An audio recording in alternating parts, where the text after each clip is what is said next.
আমাকে যেদিন border cross করানো হচ্ছিল তখন তো আমি জানতাম না যে আমাকে বর্ডার ক্রস করা হবে। আমি জানতাম হয়তো আমাকে কোথাও নিয়ে ক্রস ফায়ার দেয়া হবে বা কোথাও ফেলে দিবে বন জঙ্গল।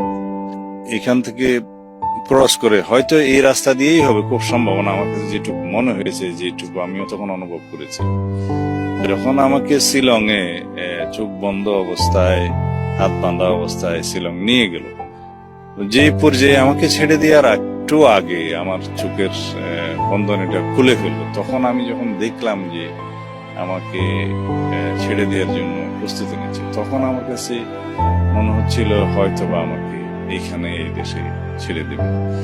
তখন যে জায়গায় ছেড়ে দিল, তখন আমি পুলিশকে, লোকজন যারা পথচারী ছিল, পথভ্রমণকারী ছিল, তাদের মাধ্যমে যখন পুলিশকে খবর দিলাম, যখন পুলিশ নিয়ে গেল, তখনই আমার কাছে মনে হলো যে আমি হয়তো বেঁচে আছি। তারপরে যখন আমাকে মেন্টাল হসপিটালে নিয়ে গেল, তখন আমার কাছে মনে হলো হয়তো এখানে পাগলের মতো হয়ে মারা যেতে পারে।